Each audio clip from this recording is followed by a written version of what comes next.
Cette croix me sera toujours chère. Elle est gloire et victoire pour moi. Et par elle, en la maison du Père, la couronne est offerte à ma foi. Et par elle, en la maison du Père, la couronne est offerte à ma foi.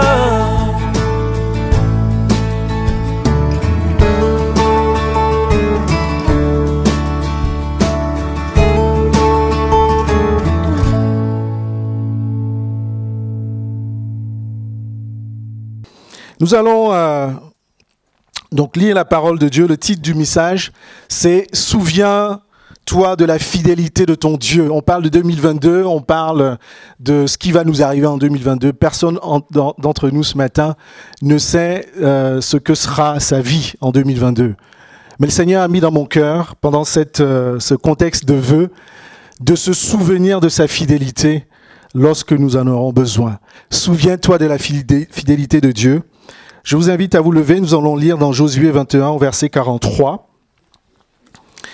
Et ce passage, en fait, le contexte, c'est Josué qui succède à Moïse et c'est Dieu qui lui parle directement. Josué 21, verset 43, dit ceci, « C'est ainsi que l'Éternel donna à Israël tout le pays qu'il avait juré de donner à leur père. » C'est important, qu'il avait juré de donner à leur père.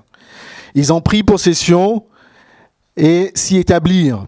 Verset 44, l'Éternel leur accorda du repos tout alentour, c'est-à-dire tout dans leurs environs, comme il avait juré à leur père. Aucun de leurs ennemis ne put leur résister. Et l'Éternel les livra tous entre leurs mains. Verset 45, de toutes les bonnes paroles que l'Éternel avait dites à la maison d'Israël, aucune ne resta sans effet. Toutes s'accomplirent. Je relis ce verset. Aucune de toutes les paroles que l'Éternel avait dites à la maison d'Israël, aucune ne resta sans effet. Toutes s'accomplirent. Amen. Que le peuple de Dieu dise Amen ce matin. Nous allons demander la grâce de Dieu qui nous conduise en toutes choses. Que le Saint-Esprit parle à nos cœurs, m'utilise, vous utilise, ouvre vos cœurs afin que vous soyez bénis par la parole du Seigneur. Mais prions tous ensemble, prions le Seigneur. Seigneur, nous te rendons grâce encore pour, Seigneur, l'opportunité que tu nous donnes, Seigneur, ce matin de nous approcher de toi, de nous nourrir, Seigneur, mon Dieu, par ta parole. Je te bénis, Seigneur, parce que ta parole est la vie. Je te bénis, Seigneur, mon Dieu, parce que c'est ta parole qui nous éclaire.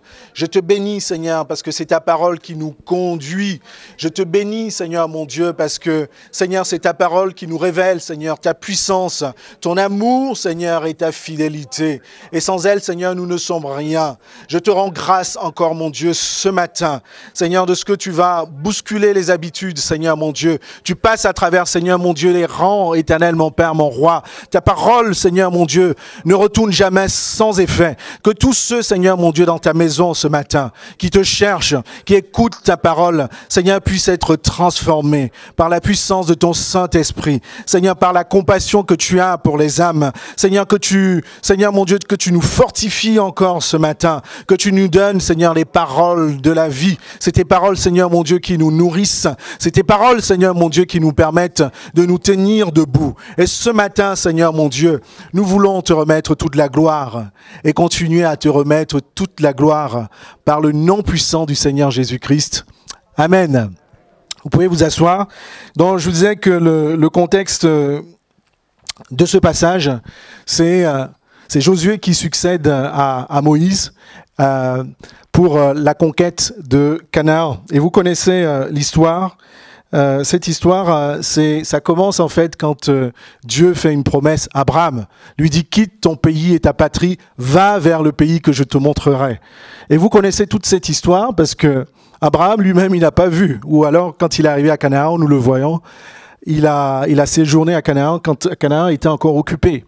Donc, on ne peut pas estimer que la terre promise Canaan était déjà entre les mains d'Israël. Mais Dieu a été fidèle. De génération en génération, Dieu a été fidèle. Il y a eu Abraham, il y a eu ses fils, etc. Ensuite, il y a eu Moïse. Ce matin, j'ai envie de te rappeler que ton Dieu est fidèle, de génération en génération. Je bénis le Seigneur parce que tous les chants que nous avons chantés tournaient autour de la fidélité de Dieu.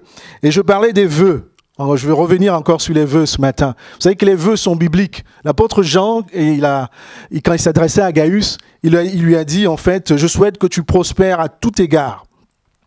En santé, que ta santé, que ton âme également prospère. Et je veux te dire, quand tu fais les vœux à des amis, à des frères, prends le temps de faire ce vœu. Parce qu'un vœu, c'est vraiment comme une prière. Tu fais un vœu parce que tu sais que Dieu seul peut le réaliser. Donc ne vous précipitez pas pour faire les vœux. Demandez, Seigneur, qu'est-ce que tu mets dans mon cœur pour que mon frère, pour que ma sœur, pour que mon cousin puisse être béni. Et formulez votre vœu. Ça peut être une petite phrase. Jésus t'aime. Amen. Donc, vraiment, je vous disais que je reviens maintenant sur le contexte de Josué. Ce passage, en fait, nous montre que Dieu a été fidèle de génération en génération. Donc, quand on lit attentivement ce qui s'est passé, jusqu'à ce que le peuple d'Israël rentre dans Canaan, on se rend compte qu'il s'est passé beaucoup de temps. Il s'est passé beaucoup d'années.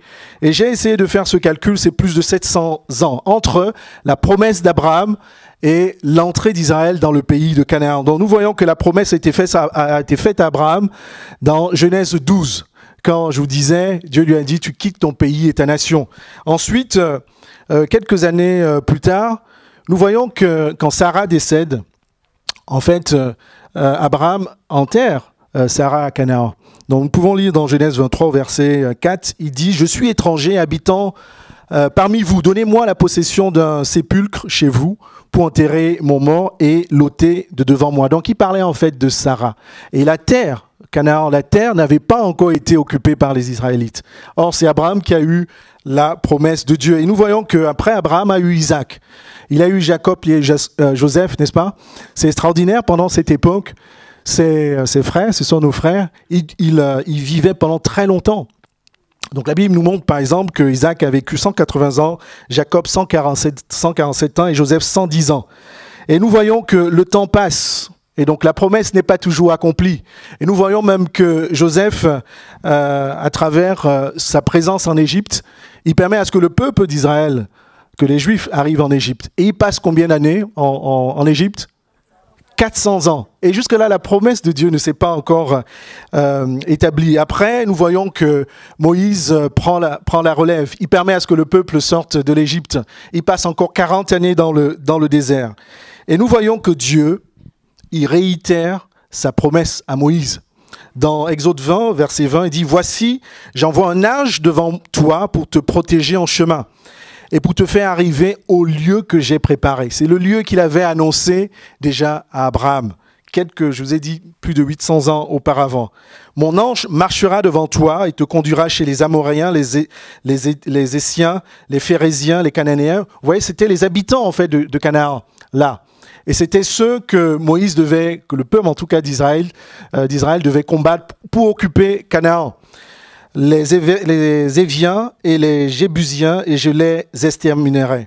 Puis, nous voyons que Moïse non plus, Moïse ne voit pas. Est-ce que vous me suivez jusque-là? Moïse ne rentre pas à Canaan. Moïse décède avant. Et c'est là que on se reconnecte avec le passage que vous avez lu, où l'Éternel Dieu appelle Josué à remplacer Moïse. Pourquoi je vous raconte tout ça? C'est pour vous dire que Dieu est vraiment fidèle. La parole de Dieu nous dit qu'il fait quoi? Il veille sur sa parole, sur ses promesses, afin qu'elles s'accomplissent. Qu'est-ce que j'ai envie de te dire? Peut-être que ça fait une semaine, peut-être que ça fait un mois, peut-être que ça fait une année, 10 ans que tu attends une promesse de Dieu. La promesse de Dieu, c'est ce que lui fait selon sa volonté. Ce ne sont pas nos prières, ce ne sont pas nos désirs, mais c'est la promesse parfaite de Dieu pour nous. Peut-être que ça fait si longtemps que tu attends la promesse de Dieu. Dieu accomplira sa promesse pour toi. Amen. Sois certaine, sois certain, la promesse de Dieu s'accomplira. Oh, j'ai été béni il y a quelques semaines. Donc, nous avons appris qu'une cousine de ma femme, elle a 45 ans, elle et son mari sont chrétiens. Depuis des années, ils attendaient un bébé. Ils ont tout fait. Vous savez, quand vous attendez un bébé, vous faites beaucoup de choses. Vous priez et puis voilà, il y a des examens médicaux, etc. Et vraiment, j'ai été béni. Il y a 3 jours, j'ai appris elle a donné naissance à une petite fille, Martha. Nous avons prié pour elle et je vous dis que Dieu est fidèle. Ça fait des années, on a tellement prié pour elle qu'à un moment donné, on ne savait même plus ce qui se passait. Mais ça fait 10 ans qu'on a prié pour elle. Et il y a 1 an qui s'est passé. Il y a 2 ans qui s'est passé. Je ne sais pas quelle était sa vie et celle de son mari. Et ils ont eu une belle petite fille qui s'appelle Martha et qui fait la joie de ses parents. Et je bénis le Seigneur parce qu'il est vraiment fidèle. Et je t'encourage vraiment. Attends, si ta promesse tarde, attends parce que l'Éternel, il veille. C'est un peu comme si, en fait, une poule veille sur ses enfants pour que personne ne les touche.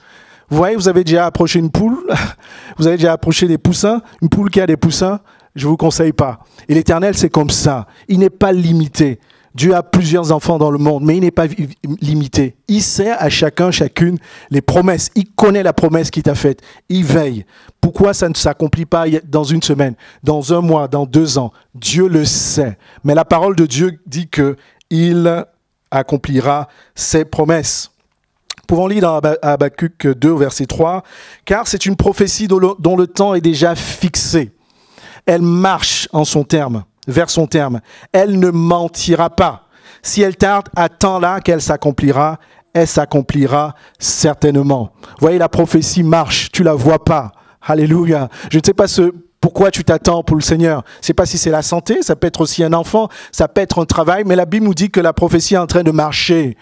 Ouvre les yeux de ton cœur, ouvre les yeux, vois ta prophétie avec la foi.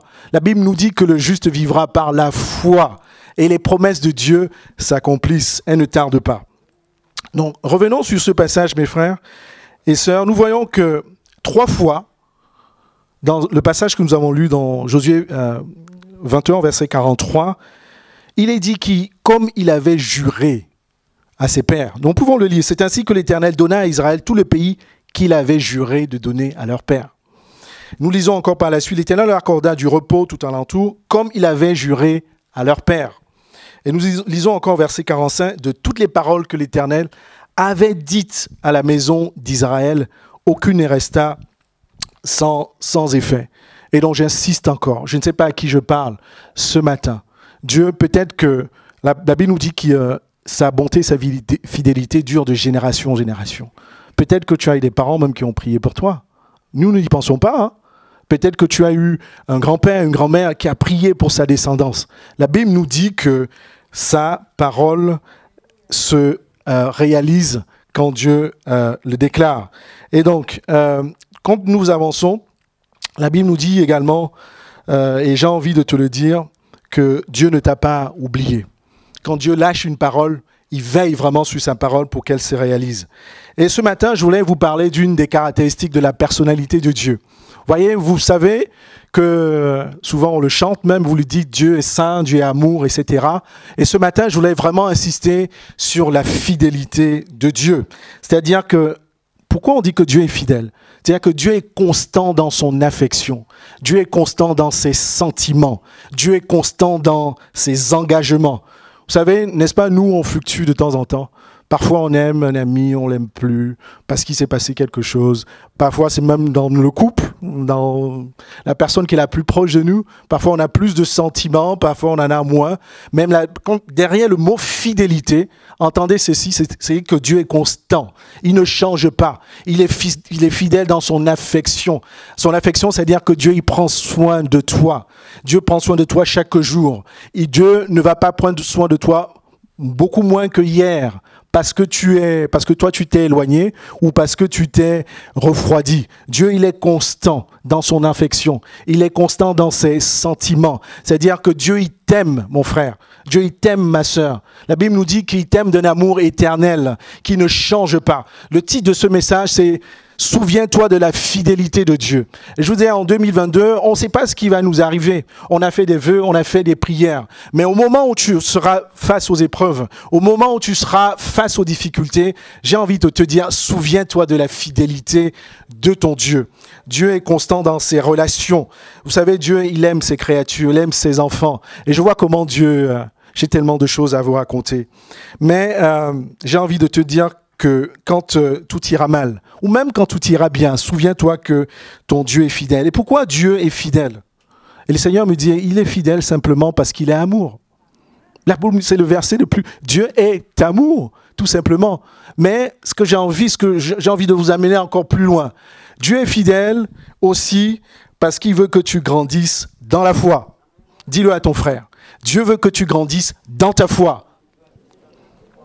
Non, dis-le avec un sourire, parce que le frère et la sœur peuvent penser que tu l'agresses. Dieu veut que tu grandisses dans la foi. Donc, j'ai envie que nous avançons. Souviens-toi de la fidélité de ton Dieu et suivez-moi attentivement. Vous savez, chacun de nous, nous avons une certaine marche avec le Seigneur. D'autres connaissent le Seigneur il y a 1 an, 10 ans, 15 ans. Mais ce que nous expérimentons avec notre Dieu, c'est ce qui nous permet de grandir avec le Seigneur.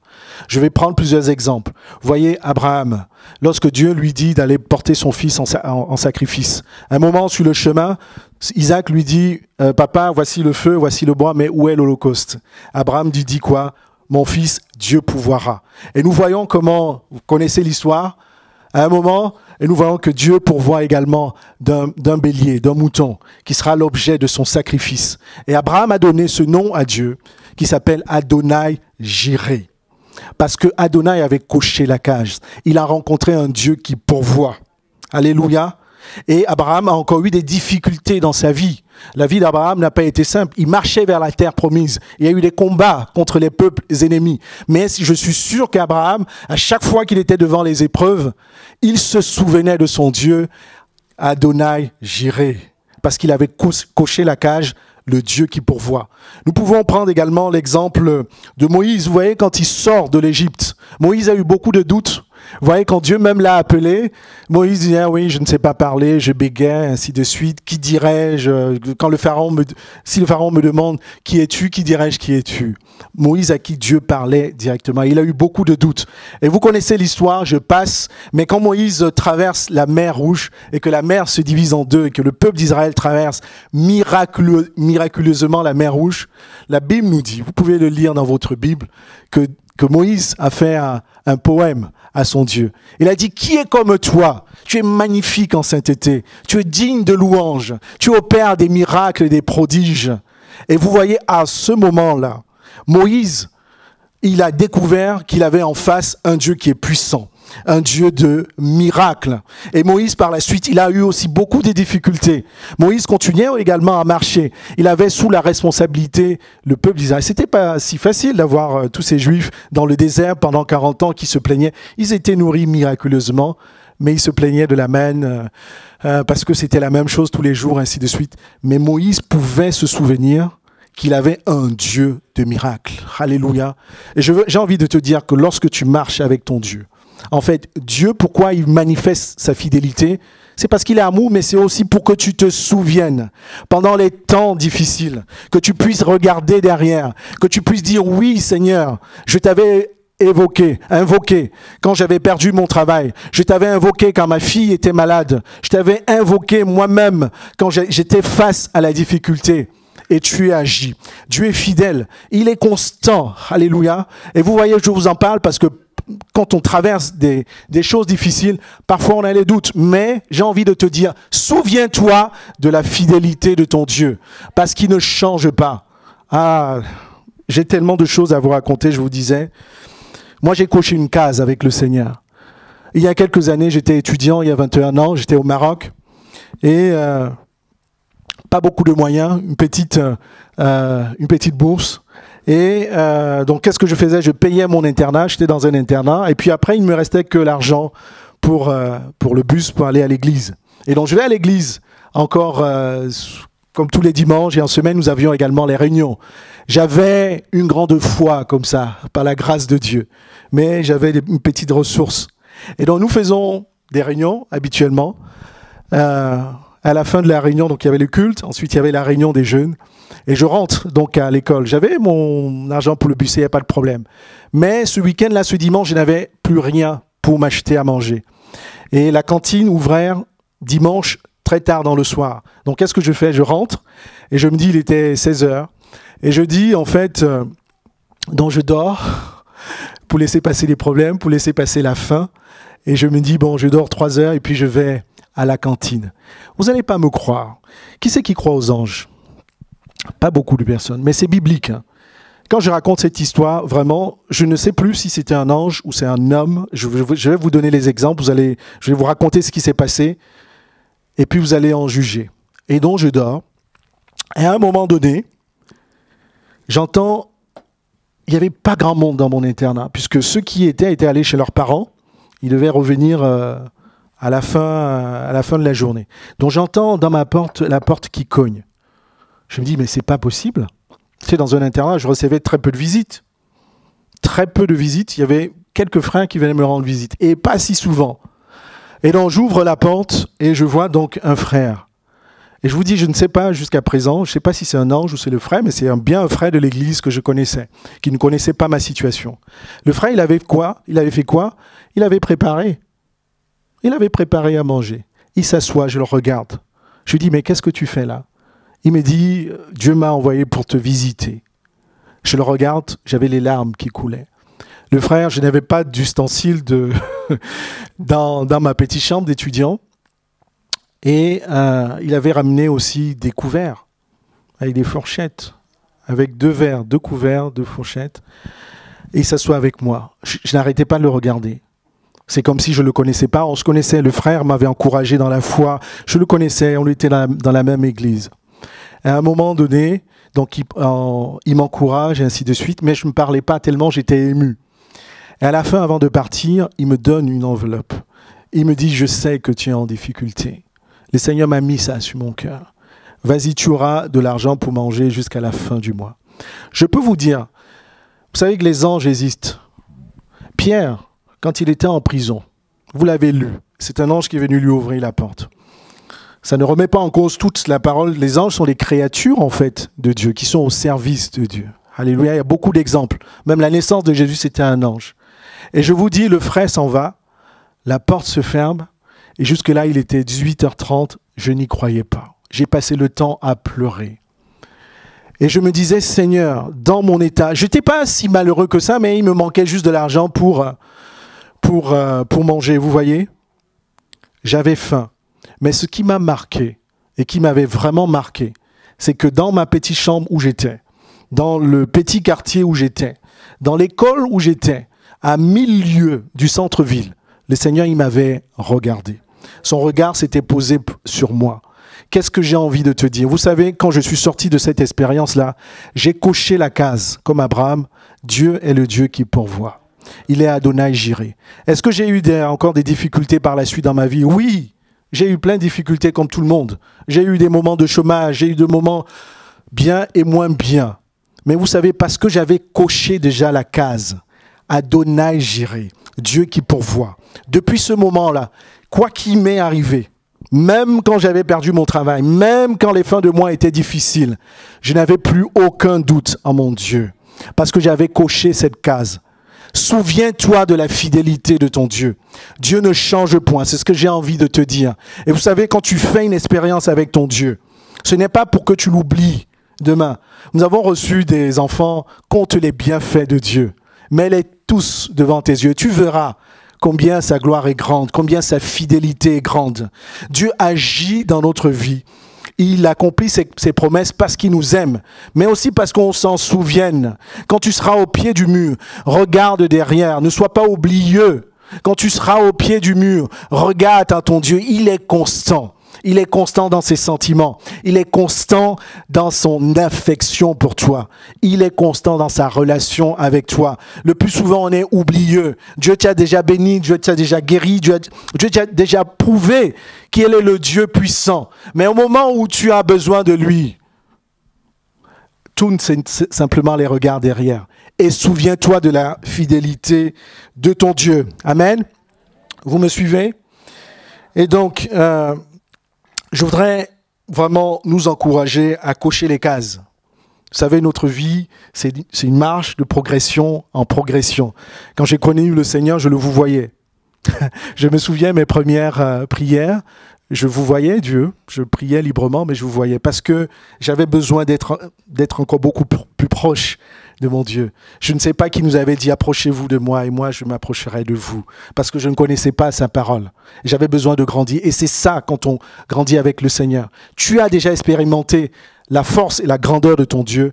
Ne l'oublie pas. Coche la case et passe à autre chose. Et donc, quels sont les domaines dans lesquels Dieu veut montrer sa fidélité? Qui c'est qui veut être sous les bénédictions de son Dieu, de ses promesses? Alléluia, dans tous les domaines. Et donc, je vais vous partager avec vous ce que le Seigneur a mis sur mon cœur. Premièrement, il est ta protection. Dieu te gardera. Il te gardera du mal. La Bible nous dit dans 2 Thessaloniciens au verset 3, « Le Seigneur est fidèle. Et il vous affermira et vous protégera du mal. » Dieu veut que tu vives dans la paix, mon frère et ma sœur. Dieu veut que, malgré toutes les menaces qu'il peut y avoir autour de toi, que tu ne promènes pas des regards inquiets, mais que tu puisses être vraiment dans la paix. Donc, si en 2022, tu es face à l'adversité, ça peut être au travail, ça peut être même dans ta famille, ça peut être n'importe où, tu dois te souvenir que Dieu est fidèle dans ta protection. Il te protégera du mal. Alléluia. Donc souviens-toi de ça. Donc Dieu, il est également fidèle pour te pardonner de tes péchés. J'insiste dessus. Vous savez, parfois, dans notre marche avec le Seigneur, parfois on peut tomber, n'est-ce pas? Mais le Seigneur veut qu'on tombe, on se relève. Et quand on tombe, en fait, on rentre dans la culpabilité qui peut être personnelle. On a également le diable qui est là, comme ça, qui dit « Je sais que tu avais fait ci, que tu avais fait ça. » Tu penses que Dieu te pardonnera? Tu penses que tu auras encore la même relation que tu as avec Dieu? La Bible nous dit qu'il est le père du mensonge, parce que Dieu nous pardonne. Dieu te pardonnera. Ce que Dieu veut, c'est que tu ne retournes pas dans le péché, que tu puisses te repentir, que tu t'humilies devant Dieu. La parole de Dieu nous dit dans 1 Jean, verset 1, verset 9, « Si nous reconnaissons nos péchés, il est fidèle et juste pour les pardonner et pour nous purifier de tout mal. » Et j'ai envie de te dire, lorsque ce n'est pas un souhait, malheureusement, on ne souhaite pas tomber, n'est-ce pas? On ne souhaite pas tomber dans le péché. Mais lorsque si jamais ça arrive, souviens-toi que Dieu te pardonne. Il te pardonnera. Il ne va pas te condamner. Parce que Dieu veut que tu gardes une relation avec lui. Dieu sera fidèle dans son pardon. Amen. Un autre domaine où Dieu veut nous montrer sa fidélité, c'est qu'il gardera également nos cœurs en paix, même pendant les signes de la fin des temps. Vous savez, avec ce qu'on traverse, je ne veux pas revenir dessus. La Bible nous dit dans le Psaume 46, verset 2, verset 4, « Dieu est pour nous un refuge, un appui, un secours toujours présent dans la détresse. C'est pourquoi nous sommes sans crainte quand la terre est bouleversée, quand les montagnes sont ébranlées au cœur des mers et que les flots de la mer mugissent. Écume se soulève jusqu'à faire trembler les montagnes. » Vous savez, il y a beaucoup de choses qui doivent se réaliser avant le retour du Seigneur Jésus-Christ. Quand vous lisez Matthieu 24, quand vous lisez Daniel, quand vous lisez Apocalypse, la parole de Dieu est là pour nous instruire de ce qui va arriver. Il va se passer encore beaucoup de choses. Et parmi les choses qui vont arriver, il y a des choses qui pourront nous faire peur. Vous savez, jusque-là encore, voilà, on attrape le Covid, il y a eu des décès. Ça fait très mal, effectivement, il y a des séparations. Le Seigneur est là, il va penser les cœurs. Mais il pourra avoir des choses encore beaucoup plus difficiles que nous allons traverser. Mais lorsque cela va arriver, et Dieu, et je m'adresse aux ados, souvent j'entends des jeunes disent « Moi j'ai peur de l'Apocalypse, j'ai peur de lire la parole de Dieu, de ce qui va arriver. » Non, quand le Seigneur nous donne sa parole, c'est pour qu'on ait la paix, pas pour qu'on ait la peur. C'est pour que nous soyons préparés à cela. Lorsque nous allons voir des choses qui arrivent et des choses commencent à arriver, que nous sachions que cela est dans le plan de Dieu. Donc quand tout cela va arriver, sache que ton Dieu il est également fidèle pour te donner la paix. malgré tout. La Bible nous dit que même lorsque les flots de la mer vont s'élever, même lorsque les montagnes vont se bousculer autour de nous, Dieu sera notre protecteur. Il te procurera la paix. L'Éternel, psaume 9, verset 10, l'Éternel est une forteresse pour l'opprimé, une forteresse dans les moments de détresse. Ceux qui connaissent ton nom se confient en toi, car tu n'abandonnes pas ceux qui te cherchent, ô Éternel. Ceux qui connaissent ton nom. Est-ce que tu connais le nom de Dieu? Est-ce que tu connais le nom de Jésus?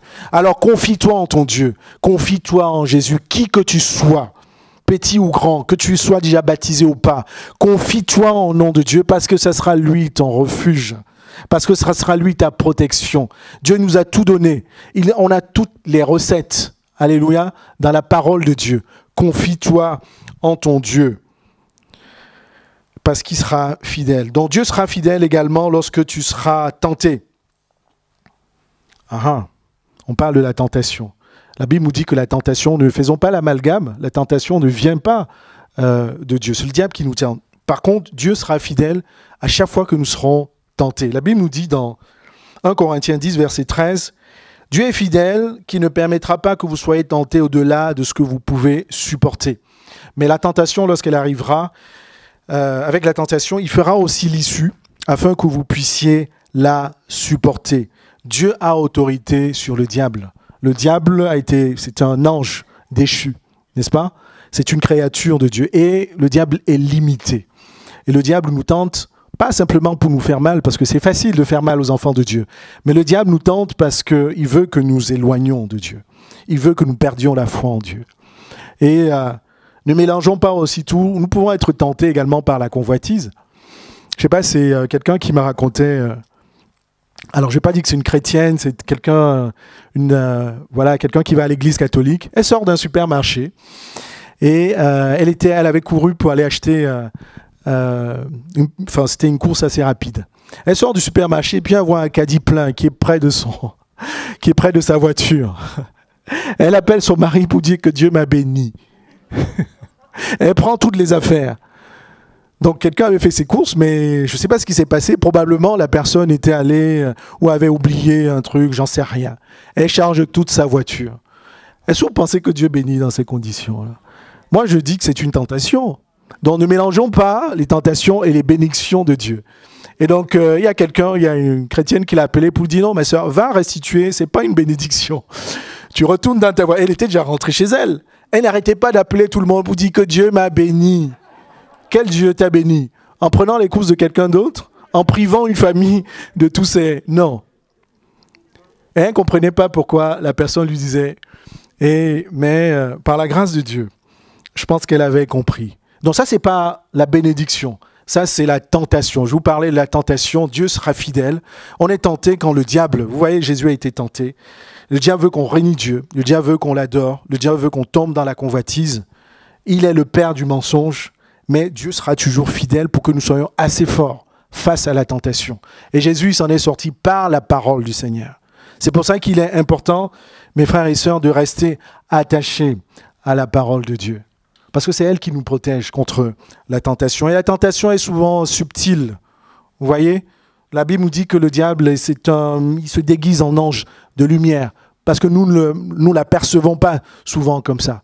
La tentation est souvent subtile. Mais Dieu sera fidèle parce qu'il nous permettra de faire face à la tentation. Et Jacques précise que personne, quand il est tenté, dise que c'est Dieu. C'est trop facile. Dieu ne nous tente pas, il a autre chose à faire. Dieu a autre chose à faire, il doit s'occuper de nous. Mais Dieu sera fidèle. Donc, souviens-toi de la fidélité de Dieu. Même quand tu seras tenté, sache que Dieu te protégera et il te donnera tous les moyens face au diable. Donc, un autre domaine où Dieu montrera sa fidélité, Dieu te guérira, il t'éloignera de la maladie. Je veux vraiment que nous le croyions de tout notre cœur. Vous voyez, Dieu accomplit plein de miracles dans notre vie. Et comme je vous disais, parfois nous sommes oublieux.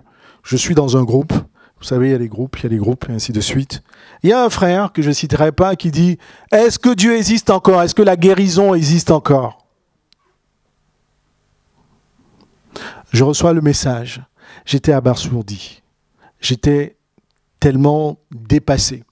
Et donc je vois des réponses, oui, Abraham, Dieu est le Dieu qui guérit, ainsi de suite. Non, Dieu est fidèle encore aujourd'hui. Dieu guérit encore aujourd'hui.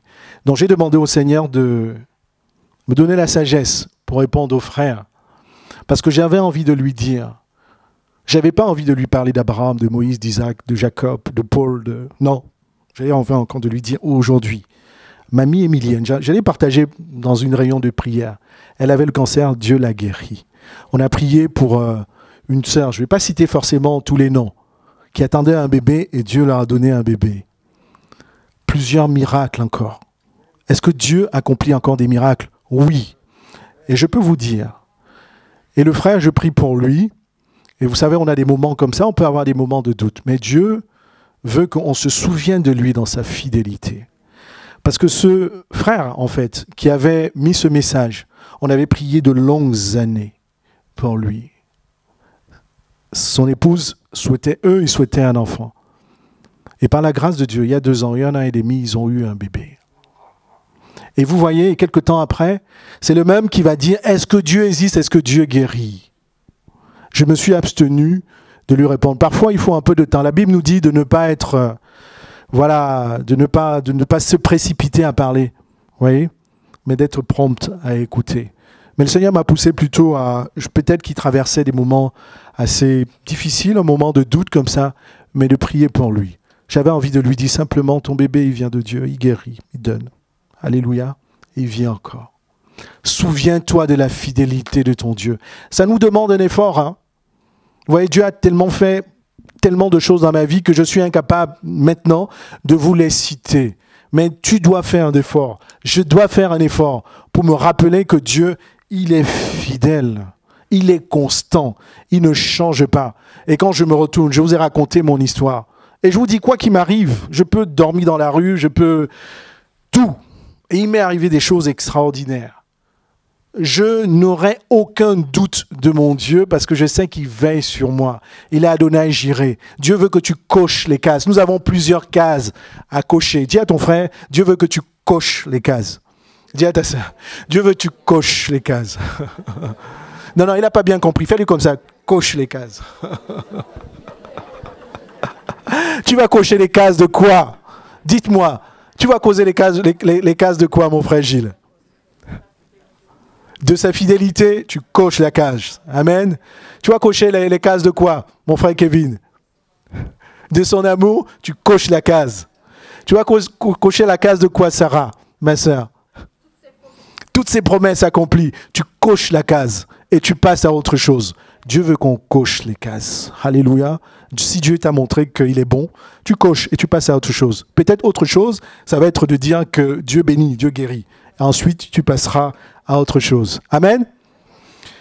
Donc Dieu sera fidèle dans l'accomplissement de ses promesses et ça sera le dernier point. J'aime beaucoup Josué. Je ne sais pas si vous ne l'avez pas encore lu ou lu, moi je le relis parce que quand nous lisons donc Josué à qui Dieu dit tu remplaceras Moïse, attache-toi vraiment à ta parole. Et nous voyons que parmi les rares serviteurs de Dieu, Josué est celui qui ne soulève pas beaucoup de vagues. Hein. Il est fidèle. Il est fidèle à son Dieu. Il se souvient de parce qu'il a travaillé avec Moïse. Il se souvient de ce que Moïse lui avait dit. Dieu lui avait parlé face à face et il s'en souvenait. Il se souvenait de la fidélité de son Dieu. La conquête de Jéricho, c'était ça notre texte de Canaan, c'était pas simple. Mais à chaque fois qu'il était devant le combat, il se souvenait de ce que Dieu lui avait dit. Ne t'éloigne pas de cette parole, médite-la tous les jours. Lorsqu'il était devant l'adversité, il se souvenait de cette parole-là. Et je pense que c'est ce qui faisait sa force. La Bible nous dit que Jéricho était barricadé. Et ils avaient quoi? Ils n'étaient pas si équipés que ça. Tout ce qu'ils avaient, c'était seulement les promesses de l'Éternel. C'était la fidélité de l'Éternel. Mais je peux voir Josué.